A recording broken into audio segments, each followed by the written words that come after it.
I grew up eating a dish called Lúc Lắc. In Vietnamese, Lúc Lắc means to shake, and it's a reference to the fact that when you cook this dish, you gotta shake that beef around in the skillet. The other really cool thing about this is that stir fry gets served on top of a watercress salad, and it's delicious. So we're gonna start with the watercress. I've got 4 ounces here. I'm just gonna go ahead and pick these greens. I like to wash the watercress before I pick it. This was one of the jobs my sister and I would do when my mom made this dish. It was definitely the one we did not want to do. Watercress has a thick stem and it's a little tough. I want to pull the little sprigs that come off the bottom of the stem, and then when I get to the top 2-3 inches, I can pluck that entire bit off. And this is all going directly onto the serving platter. Watercress is traditional for this salad. It's got this nice peppery bite. It's just tough enough to hold up to the heat of the stir fry when you add it. This is good to go. I'm just going to get this out of the way, and we will get our marinade set. Shaking beef is all about loading up on umami. It's super savory and really satisfying. So I've got 4 teaspoons of fish sauce. The other ingredient I've got is Maggi seasoning, and I grew up having a bottle of this stuff in the kitchen cabinet. It's kind of what you get if Worcestershire sauce and soy sauce got together and had a baby, and that baby was supercharged with umami. I am using 4 teaspoons here. Last up, just for a hint of sweetness, 2 teaspoons of molasses. I'm just gonna give this a quick whisk. And that's our marinade, 3 ingredients. It's really easy. Now for the other thing my sister and I were allowed to help with, and that was juicing limes. I need 1/4 cup of lime juice. This is looking pretty juicy, but I still think I might need 2 limes for this. Now we'll flavor that lime juice. I need 1 teaspoon of black pepper, and I like to use freshly ground. And that is it. This is our dressing. Next up for the prep is the beef. I've got 1 pound of sirloin here. Sirloin is fantastic because it's really nicely marbled. It's really beefy tasting. I'm going to cut this into about 3/4 inch wide pieces. And then I'm going to cut these into 3/4 inch pieces. So we'll just have a bunch of chunks of beef. This is going into the marinade, making sure that this beef is well coated. That looks pretty great. This has to sit for about 15 minutes, and while that's happening, I'm gonna wash my hands, my knife, and maybe do a little cleaning. This beef stir fry always contains onion, and it's traditional to use a red onion. I've taken the top and bottom off of this half, and I'm gonna make radial cuts. And what this does is it helps the onion hold together a little bit better than if you were to come across and cut straight down. That's the onion. I'm serving this stir fry with a traditional rice. It's called gom da, and that means red rice. And I need some garlic for that. And since I also need garlic for my shaking beef, I'm gonna do all of that knife work now. I'm gonna do a bunch of smashing first. I'm looking for 4 teaspoons of garlic for the rice and 2 teaspoons of garlic for the shaking beef.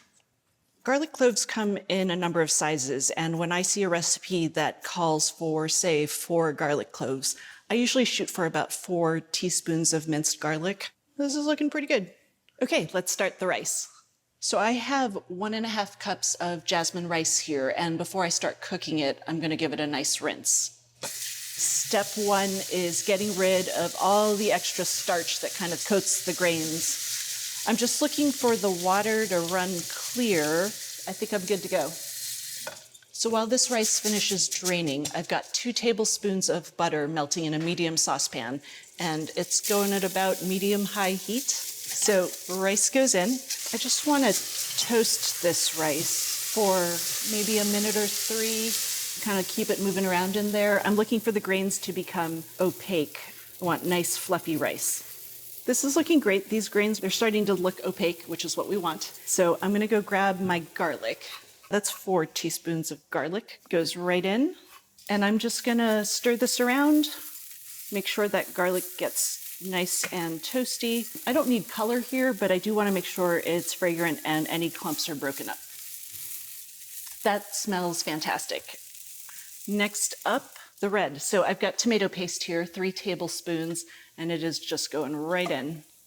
And I want to toast this tomato paste. That tomato paste is where this dish gets its name. It tints this rice a nice kind of brick red color. And I want to make sure that besides toasting out the tomato paste and developing a tiny bit of a fond, I also want to break up any clumps so that I don't have to, bite into a chunk of tomato paste later. That's no good. This looks great. Time for the water. I've got 1 3/4 cups of water, and it's just going right in. And I have a couple last flavorings to add to this. You can use soy sauce or Maggi seasoning. I happen to love Maggi, so I'm using that. So I'm going to add 2 teaspoons of Maggi seasoning and 1/2 teaspoon of table salt. Quick stir. And now that this is at a nice boil, I want to bring it down to a simmer, cover, and that's going to take about 20 minutes to cook. The beef has been marinating for 15 minutes now, so it's time to get it out of this bowl. I'm just going to use tongs to pick up the beef and kind of let any extra marinade drip off. This marinade, we're not done with it. It's going to become the sauce for this dish. I want to add the 2 minced garlic cloves I did earlier, 1/4 cup of water, and a little bit of cornstarch. I'm using 3/4 teaspoon. Now I'm just going to give this a quick stir, break up those cornstarch clumps. So that looks great. I'm just going to set this aside. One last thing to do with the beef, and then we can start cooking. I want to add 2 teaspoons of vegetable oil to this beef.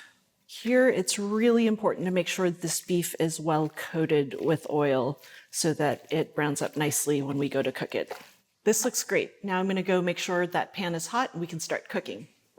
I have a teaspoon of vegetable oil in this 12-inch nonstick skillet, and I'm heating it over medium heat. And I'm just looking for the very first wisp of smoke.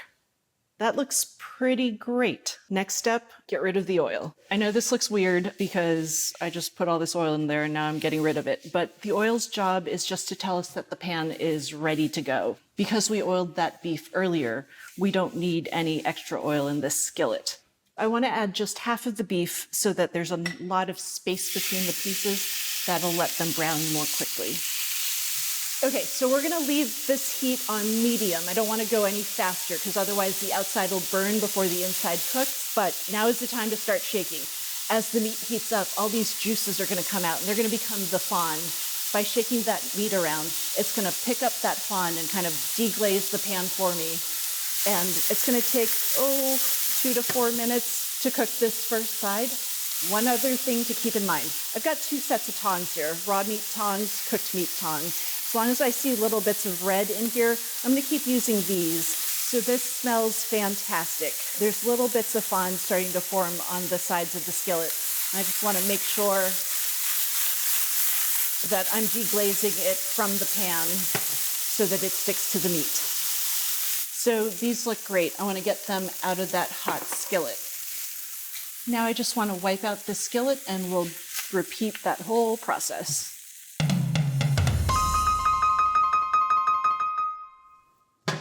Okay, time for the onions. First up, tablespoon of butter. This is kind of the French influence of this dish. You don't see a ton of butter in Vietnamese cooking. I just want that to melt. Great, so we're ready for the onions. Now, I don't want to cook these a ton. I just want to take the raw edge off the onions, but I want them to retain their kind of bright purple color. Give them a quick shake. And as soon as all of them are softened, we'll be ready to move on. That looks great. Here's our sauce. Give it a quick stir to get all that cornstarch off the bottom. It tends to kind of settle out as it sits. And we'll just add that. It really quickly comes down to a nice glazy consistency. It helps cook the onion a little bit more. And I just want the onions to be nicely glazed in that sauce. This usually takes 1 or 2 minutes. Don't worry if it's looking like it's a little too gloppy or tight. There's a bunch of meat juices in here that are going in that pan, so it'll loosen up a little bit. So that looks great. Beef is going back in. Quick toss, and we're done. All right, this beef is done. Let's go grab the rice. After that 20-minute cook, I turned off the heat and I let this rice rest for 10 minutes covered, and that just helps it cook really evenly. After that, I gave it a little fluff with a fork, and that is it. It's super easy and it's so good. Okay, so this meat goes directly over the greens. This smells so good. One last bit of zhuzhing before we serve. That dressing I made earlier, I'm gonna drizzle about half of it over the beef and greens. This lime juice and pepper is just gonna add a touch of acidity, kind of round out those flavors. And the rest of this I'm gonna divide into serving bowls for dipping. Grab a little bit of rice. My family always serves this family style. And then for the beef, don't sleep on the salad. It's really good. Because the marinade is so savory, that lime and pepper dipping sauce really just cuts through everything and brightens it up. I could seriously eat this entire plate. I'm not going to, at least not on camera.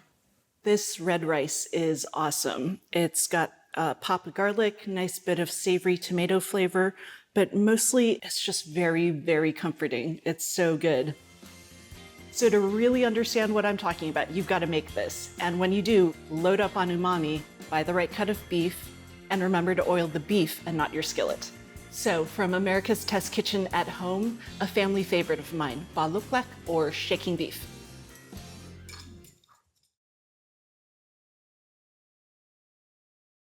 Thanks for watching America's Test Kitchen. What'd you think? Well, leave a comment and let us know which recipes you're excited to make, or you can just say hello. You can find links to today's recipes and reviews in the video description. And don't forget to subscribe to our channel. See you later. I'll see you later.